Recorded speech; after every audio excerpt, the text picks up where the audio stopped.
Good morning student, welcome to chemistry class. In today chemistry class we will continuously discuss previous year board questions from the chapter surface chemistry, and we are discussing 1 marks question. Okay, we are discussing 1 marks questions, and yesterday we saw some questions also. Okay, let's we see the new question. What is the effect of temperature?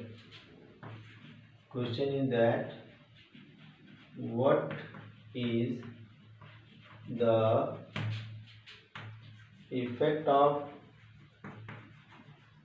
temperature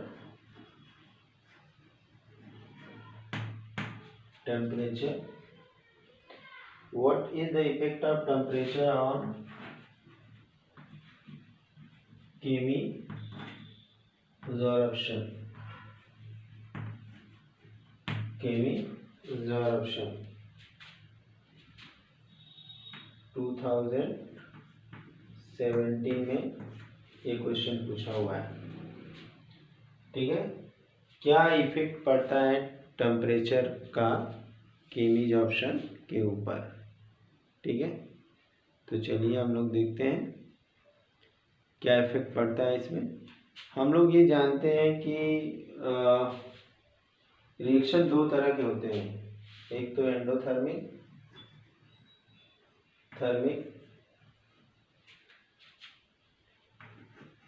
and second one is the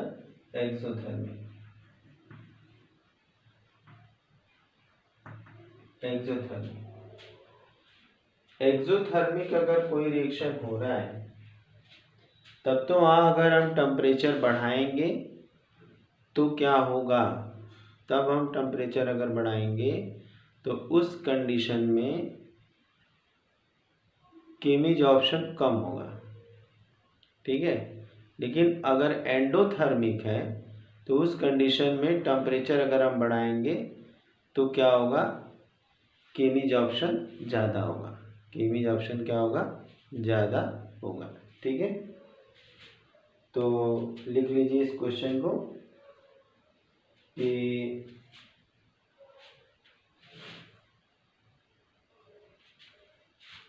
as we know that, question का answer हो जाएगा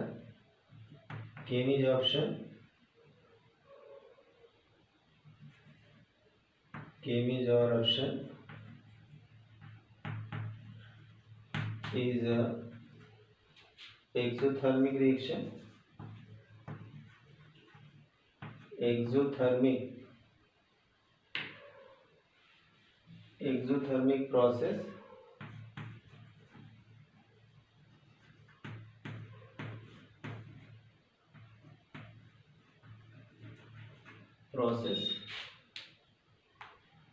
therefore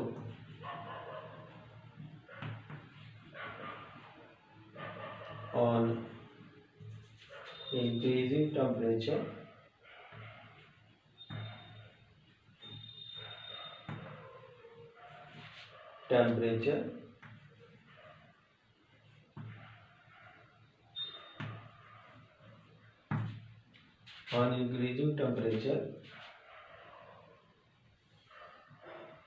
chemisoption decreases।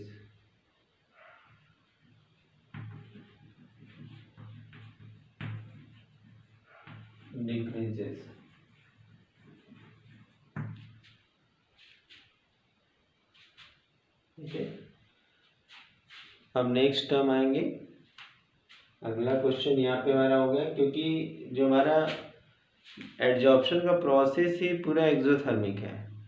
बस ये है कि जो फिजिजॉर्प्शन होता है उसमें कम एनर्जी रिलीज होती है, और जो केमिसॉर्प्शन होता है वहाँ पे ज़्यादा एनर्जी रिलीज होती है। इस वजह से वहाँ पे टेम्परेचर बढ़ाएंगे तो वो प्रोसेस कम होगा, रिवर्स। और जहाँ पे रिवर्सिबल हो तो वहाँ पे और हमें प्रोमिनेंट दिखाई देता है। जहाँ पे रिवर्सिबल हो वहाँ हमें और भी प्रोमिनेंट दिखाई देता है कि अगर हम कितना टेम्परेचर बढ़ाएंगे तो एड्जॉर्प्शन क्या हो जाएगा, घट जाएगा। ठीक है, चलिए नेक्स्ट क्वेश्चन पे आते हैं हम लोग। अब नेक्स्ट क्वेश्चन हमारा कोलाइड से है। अगला हमारा जो क्वेश्चन है वो कोलाइड से है। तो आइए हम लोग कोलाइड से क्वेश्चन देखते हैं। तो कोलाइड से क्या क्वेश्चन है हमारा, क्वेश्चन ये है कि out of BaCl2, question is that out of Ba। अगला क्वेश्चन हमारा जो है कि कोलाइड से है, देखते हैं क्या है कोलाइड से अगला question. Out of BaCl2 and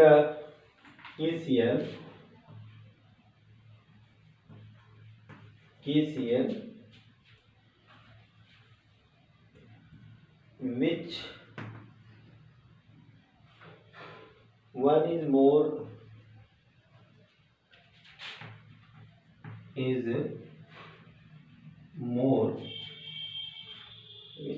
more effective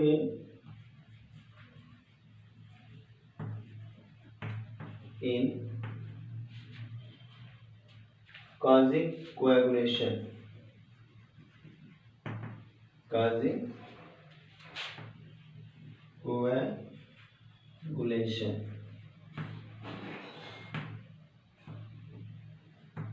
इसमें से कौन BaCl2 और KCl में कौन जो है कि मोर इफेक्टिव है कोआगुलेशन काज करने के लिए।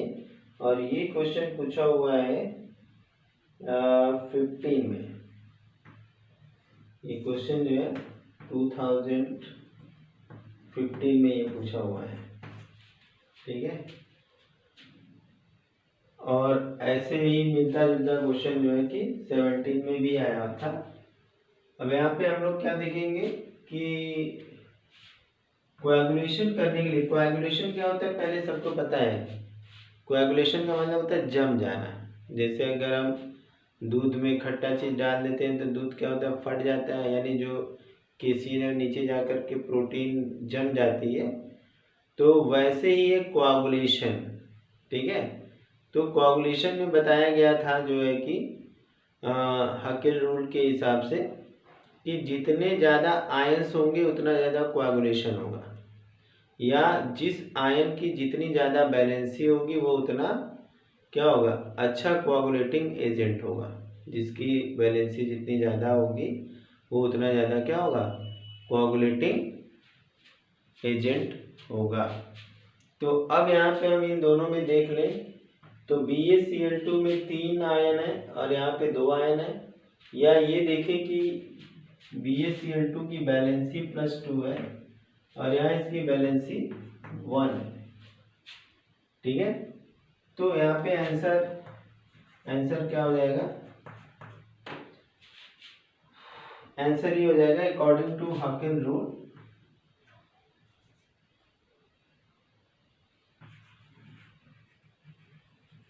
According to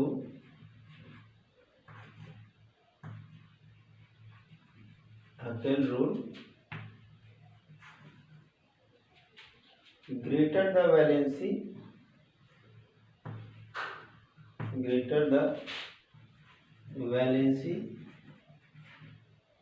or charge, greater will be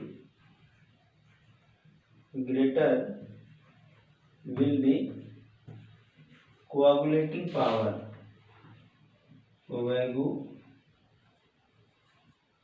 coagulating power। Okay, according to Hackel rule, greater the valency or charge, greater will be coagulating power। तो यहाँ पे क्या हो जाएगा, since Ca2+ has greater charge than K+, therefore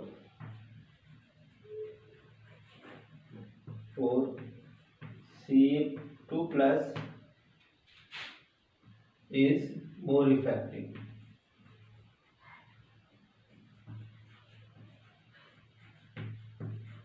ठीक, तो यहाँ पे अकेल रूल के हिसाब से बताया कि जितना ज़्यादा चार्ज हो या जितना ज़्यादा वैलेंसी हो तो अच्छा कोआगुलेटिंग एजेंट वो हो सकता है।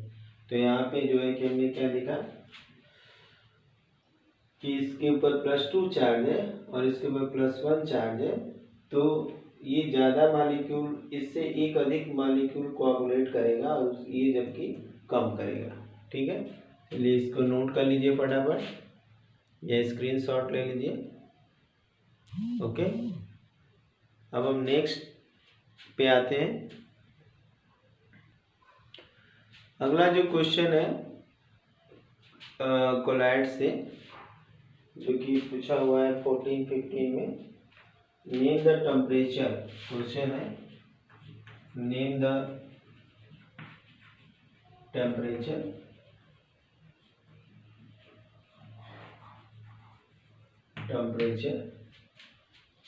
name the temperature above which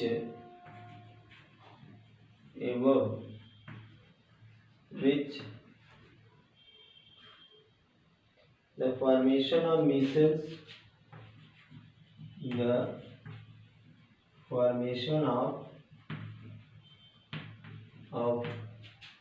micelles takes place। Okay, उस नाम बताना है उस टेम्परेचर का जिसके ऊपर क्या होता है, मिसेल फॉर्मेशन होता है। तो हम उस टेम्परेचर को हम कहते हैं, उसका आंसर है ये 2014 क्वेश्चन है और यहाँ पे आंसर होगा craft temperature.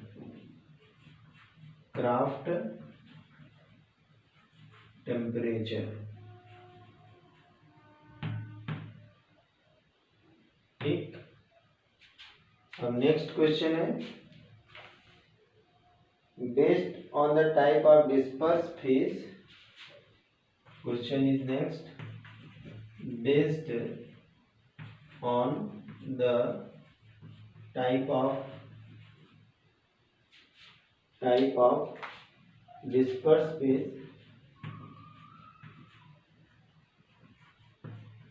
phase what type of colloid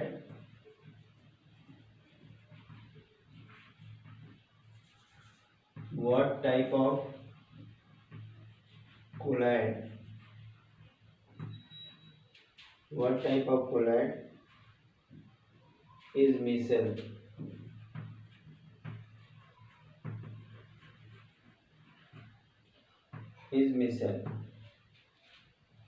अगर हम डिस्पर्स फेज की बात करें उस बेस पे देखा जाए तो कोलाइड मिसेल किस तरह का कोलाइड होगा। हम लोग जानते हैं कि कोलाइड का जो क्लासिफिकेशन है वो तो एक तो इंट्रैक्शन के बेस पे है कि किसके बीच में किस तरह का इंट्रैक्शन है, पॉजिटिव निगेटिव इंट्रैक्शन है। ठीक है, तो उसके बाद हम लोग दूसरा एक जानते हैं कि हमारा होता है वो जिसमें कि मॉलिक्यूलर साइज के ऊपर डिस्पर्स फेज के ऊपर क्लासिफिकेशन होता है। तो अब यहाँ डिस्पर्स फेज के बेस पे अगर देखा जाए तो ये यहाँ पे मिसेल का फॉर्मेशन कैसे होता है अगर याद किया जाए, ये 10th में भी था मिसेल फॉर्मेशन और यहाँ पे भी। तो मिसेल फॉर्मेशन में हमने बताया था, याद होगा जो हम थ्योरी पढ़ा रहे थे, कि छोटे छोटे पार्टिकल मिल करके एक लार्ज पार्टिकल बनाते हैं जिसको हम मिसेल कहते हैं।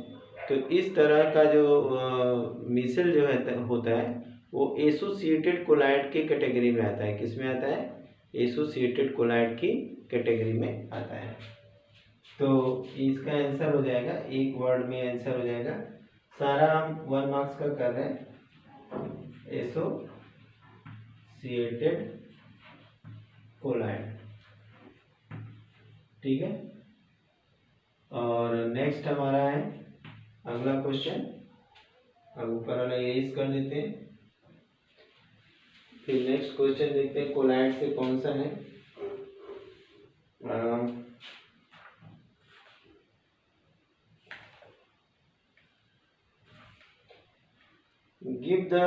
give one example of each. Give one example of each lyophilic and lyophobic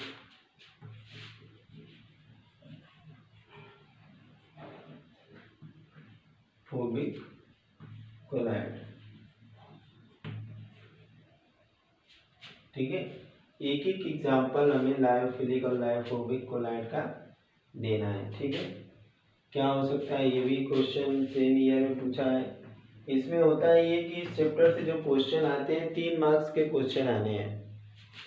अब वो 3 मार्क्स के क्वेश्चन 1 मार्क्स में आ जाए या क्वेश्चन एक क्वेश्चन की हेडिंग में 1 2 3 करके ABCD करके भी आ सकते हैं, ठीक है। तो इस बात को ध्यान रखिए, 3 मार्क्स का क्वेश्चन कैसे भी पूछा जा सकता है, वो उनके पूछने का अपना तरीका है, कैसे भी पूछ सकते हैं, ठीक है। तो हमारा नेक्स्ट है जो है यहाँ पे एग्जाम्पल हम अगर देखें यहाँ पे लायोफिलिक और लायोफोबिक का, तो लायोफिलिक क्या होगा कि अगर कोई चीज़ अगर हम पानी के अंदर घुल रहे हैं, अगर वो घुल गया, वो डिजॉल्व हो गया, तो वो लायोफिलिक होगा। और जो पानी के अंदर नहीं घुलेगा वो, तो जो पानी के अंदर घुल जाएगा वो लायोफिलिक होगा, जो पानी के अंदर नहीं घुलेगा वो क्या होगा, लायोफोबिक होगा। तो एग्जाम्पल अगर हम यहाँ पे देखें तो जो जैसे हमारा स्टार्च है डिजॉल्व इन वाटर, ये हमारा क्या है, लायोफिलिक का एग्जाम्पल है, फिलिक। और दूसरा हम एग्जाम्पल दे सकते हैं oil in water, oil in water. एक एग्जाम्पल और भी ले सकते हैं आर्सेनियस सल्फाइड इन वाटर, ये हमारा लायोफोबिक का एग्जाम्पल है, लायोफोबिक। तो एक बार हम फिर से बता दें कि लायोफिलिक और लायोफोबिक क्या है। लायोफिलिक वो है कि जैसे कोई भी चीज़ हमने किसी मीडियम के अंदर मिलाया और वो पूरी तरह से डिजॉल्व हो गया, किसी भी कहने का मतलब है किसी भी जो है कि डिस्पर्स फेस को डिस्पर्सन मीडियम में डाला और वो तुरंत घुल गया, तो हमारा ये लायोफिलिक हो गया। नहीं घुला तो हमारा क्या हो जाएगा, लायोफोबिक हो जाएगा, ठीक है। तो ये हमारा हो गया, जैसे कि स्टार्च को हमने डिजॉल्व किया, तो ये हमारा पहला वाला हो गया लायोफिलिक। और आयल कभी वाटर में घुलेगा ही नहीं, आर्सेनियस सल्फाइड घुलेगा नहीं, तो ये क्या हो गया, लायोफोबिक हो गया। चलिए अब नेक्स्ट फटाफट क्वेश्चन हम लोग देख लेते हैं। क्वेश्चन तो नेक्स्ट है कि right the name of state, right the name of state, right the name of state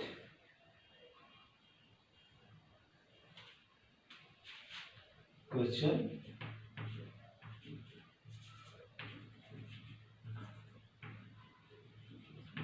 right the name of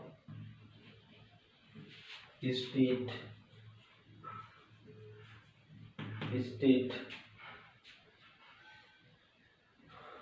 states of, first इसमें पूछा गया है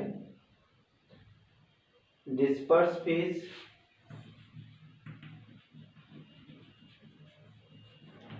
phase and second one dispersion medium.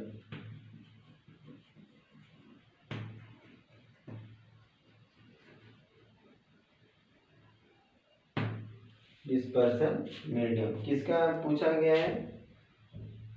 In the case of butter, in the case of butter, ठीक है। एक topic आता है इसके अंदर सरफेस केमिस्ट्री में, कोलाइड में, इमल्सन, जिसको कि हटा दिया गया। पहले क्या था कि इससे हर ईयर में क्वेश्चन पक्का होते थे।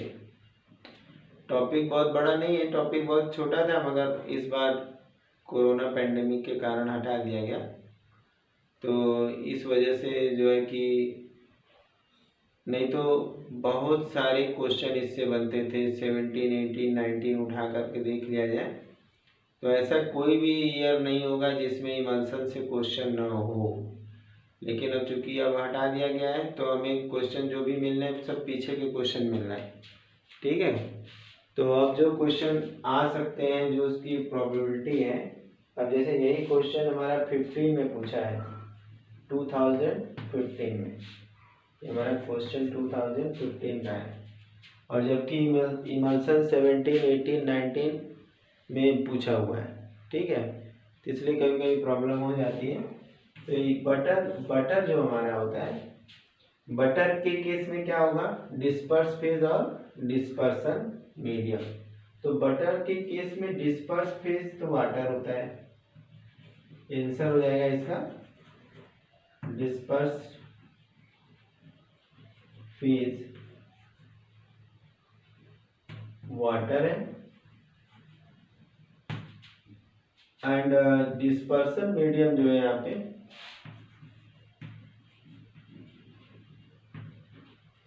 Dispersion medium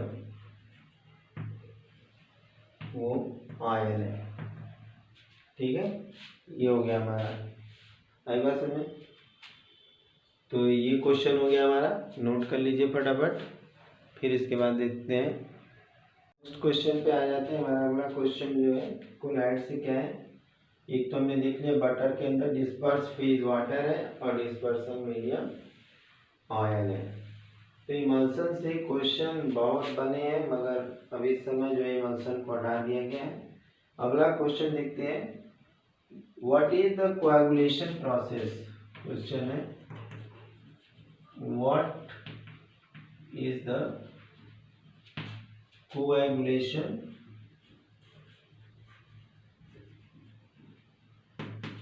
process. कोएगुलेशन का प्रोसेस क्या है, किस तरह से कोएगुलेशन होता है, ये हमें डिफाइन करते हैं, ठीक है। अब पहले क्या होता है, जो हमारा कोलाइड होता है वो डिस्पर्स फेज और डिस्पर्सन मीडियम से बना होता है। पहले बात ये समझते हैं, ये क्वेश्चन हमारा पहले यही बता दें कि किस समय पूछा हुआ है, ये बहुत जरूरी है ईयर, ठीक है।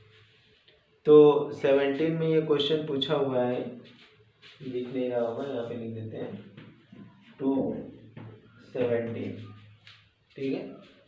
तो ये 17 में पूछा हुआ क्वेश्चन है।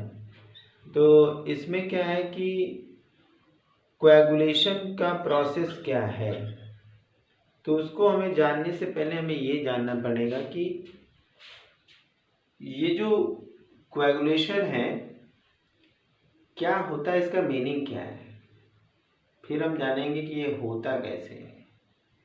तो हम अगर देखें कोएगुलेशन के प्रोसेस को, तो उससे पहले हम ये जान लेते हैं कोएगुलेशन का मतलब होता है जमना, जम जाना। जैसे अगर दूध से दही बनाई जाती तो अभी एक कोएगुलेशन का प्रोसेस है। चोट लग जाती है, ब्लड बाहर आ जाता है, तो क्या होता है, वो भी एक कोएगुलेशन का प्रोसेस है। बाहर आता है और जम जाता है, तो वो भी एक कोएगुलेशन का प्रोसेस है। दूध में कोई भी खट्टी चीज़ें चली जाती है, फट जाता है दूध और कोएगुलेट हो जाता है एक जगह, वो भी एक कोएगुलेशन का प्रोसेस है। अब इसमें होता क्या है, पहले ये जानते हैं। किसी भी कोलॉइड में दो, पहले मतलब हम समझ लेते हैं, फिर आंसर यहाँ पे लिखा जाएगा। पहले मतलब समझना जरूरी है, क्योंकि अगर हम समझ गए तो अपने से इसको हम लिख सकते हैं। ठीक है। कोएगुलेशन में क्या होता है कि यहाँ पे एक चीज ये पहले बता देते हैं तो बहुत अच्छा होगा। जैसे कोलॉइड है, कोलॉइड के अंदर दो चीजें हैं, एक तो डिस्पर्स फेज है, डिस्पर्स फेज, और डिस्पर्सन मीडियम। ये दो चीजें हैं। अब डिस्पर्स फेज और डिस्पर्सन मीडियम में अगर पॉजिटिव इंटरेक्शन है, क्या है? पॉजिटिव इंटरेक्शन है। डिस्पर्स फेज और डिस्पर्सन मीडियम में अगर पॉजिटिव इंटरेक्शन है तो ये आपस में घुल जाएंगे और इनको सेपरेट करना मुश्किल है। लेकिन अगर डिस्पर्स फेज और डिस्पर्सन मीडियम में इंटरेक्शन निगेटिव है तो ये तो पहले आपस में मिलेंगे ही नहीं। क्या होंगे? आपस में मिलेंगे ही नहीं। और जब आपस में मिलेंगे नहीं और अगर हमें कोलॉइड सॉल्यूशन बनाना है तो हमें इन्हें मिलाना पड़ेगा। तो हम मिलाने के लिए जो है कि कुछ अमाउंट में इलेक्ट्रोलाइट ऐड करते हैं, तो उस कंडीशन में लायोफिलिक और लायोफोबिक आपस में जाकर के मिल जाते हैं और कोलॉइडल सॉल्यूशन बन जाता है। ध्यान दीजिएगा कि जब डिस्पर्स फेज और डिस्पर्सन मीडियम में नेगेटिव इंटरेक्शन हो, आपस में वो मिल ना पाए किसी कंडीशन में, तो ऐसे कंडीशन में हमें थोड़ा सा स्मॉल अमाउंट में इलेक्ट्रोलाइट ऐड करना पड़ता है ताकि वो घुल जाए। लेकिन अगर इलेक्ट्रोलाइट डालने के बाद वो घुल गए, कोलॉइडल सॉल्यूशन बन गया, अब उसके बाद जितना हमने इलेक्ट्रोलाइट डाल करके कोलॉइडल सॉल्यूशन बनाया था उससे थोड़ा सा भी ज़्यादा अगर इलेक्ट्रोलाइट ऐड करेंगे तो फिर से डिस्पर्स फेज और डिस्पर्सन मीडियम अलग हो जाएंगे। डिस्पर्स फेज और डिस्पर्सन मीडियम क्या होंगे? बोलिए, अलग हो जाएंगे। तो ऐसे कंडीशन को ही हम कोएगुलेशन कहते हैं। तो अगर किसी भी कोलॉइडल सॉल्यूशन में एक्स्ट्रा अमाउंट में हम इलेक्ट्रोलाइट ऐड कर दें जिससे कि डिस्पर्स फेज और डिस्पर्सन मीडियम में सेपरेशन हो जाए, तो ये हमारा होता है कोएगुलेशन। ये क्या होता है? हमारा कोएगुलेशन होता है। एक बार तो हमें डिस्पर्स फेज और डिस्पर्सन मीडियम को मिलाने के लिए इलेक्ट्रोलाइट डालना था, फिर हमें डिस्पर्स फेज और डिस्पर्सन मीडियम के मिल जाने के बाद अगर सेपरेट करना है तो जितना हमने इलेक्ट्रोलाइट डाला था उससे छोटा सा भी पार्ट अधिक डाल देंगे तो डिस्पर्स फेज और डिस्पर्सन मीडियम अलग हो जाएंगे। अब कोई भी एग्जांपल हम ले सकते हैं, जैसे कि फॉर एग्जांपल हम ले लें ऑयल और वाटर है, तो क्या होगा? कभी ये आपस में मिलेंगे नहीं। अगर हम कितना भी सेक करके मिला दें और मिला करके रख दें तो क्या होगा? तुरंत ऑयल और वाटर अलग हो जाएंगे। लेकिन उसमें जरा सा भी इलेक्ट्रोलाइट डाल दें, नमक टाइप का कुछ भी डाल दें जो अपोजिट आयन से बना हुआ है, तो तुरंत क्या होगा? वो घुल जाएगा, मिल्की, एकदम पानी जो है मिल्की हो जाएगा। लेकिन जितना डाल करके हमने कोलॉइडल सॉल्यूशन बनाया उससे एक रत्ती भी, एक पार्टिकल भी ज़्यादा डाले तो क्या होगा? तुरंत ऑयल और वाटर सेपरेट हो जाएंगे। अब जैसे हम दूध का एग्जांपल लेते हैं, तो दूध हमारा क्या है? दूध में क्या क्या चीज़ें हैं? पानी भी है, फैट भी है। अब सोचिए, पानी और फैट उसके अंदर कैसे घुल गया? पानी और फैट घुल गया किसके द्वारा? उसमें दूध में पाए जाने वाले केसीन के कारण, केसीन प्रोटीन के कारण जो है, जो हमारा फैट है और वाटर है वो मिल गया और उसको स्टेबलाइज कर दिया लैक्टोज। उसको कौन स्टेबलाइज किया? लैक्टोज। ठीक है, उसको लैक्टोज ने स्टेबलाइज कर दिया। तो ऐसे कंडीशन में क्या हुआ, स्टेबल कोलाइडल सॉल्यूशन बन गया। लेकिन अगर हम उसमें थोड़ा सा लेमन जूस डालें, एक बूंद भी लेमन जूस डालें, तो क्या होगा, तुरंत फैट वाटर अलग, दूध थक्के के रूप में सेपरेट हो जाएगा। ये प्रोसेस होता है कोएगुलेशन। ब्लड हमारी बॉडी के अंदर लिक्विड के फॉर्म में रन कर रहा है क्योंकि उसके अंदर हिपैरिन है। हिपैरिन के कारण जो है कि वो आसानी से फ्लो कर रहा है।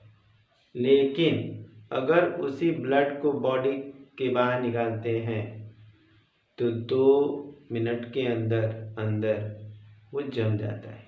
क्यों जम जाता है?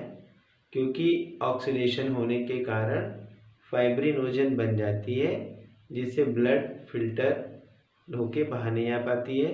फाइब्रिन की एक लेयर बन जाती है, कह सकते हैं जाली बन जाती है, जिससे कि ब्लड बहना बंद हो जाता है, थक्का हो जाता है। ठीक है, तो इस प्रोसेस को हम कहते हैं कोएगुलेशन। ओके, तो हमें आई होप ये समझ में बहुत अच्छे से आ गया होगा। कोई भी थ्योरी को रटने की ज़रूरत नहीं है कि जो भी अक्षर वर्ड बाय वर्ड हम याद कर लिए, रट लिए, ऐसे काम नहीं चलेगा। ऐसे याद होना मुश्किल है, भूल जाएगा। हम एक वर्ड के लिए दूसरे का मुंह ताकना पड़ेगा कि हमें एक वर्ड मिल जाए तो हम उसको लिख लेंगे। ऐसा नहीं करना है, हमको समझ के उस प्रोसेस को इस तरह से लिखना है कि चेक करने वाले को बातें हमारी समझ में आ जाए, वो भी समझ जाए कि हाँ बच्चे को अच्छी से तरह से पता है। ठीक है, तो आज के लिए इतना ही। Thank you, have a nice day. कल फिर हम मिलेंगे नए क्वेश्चन के साथ।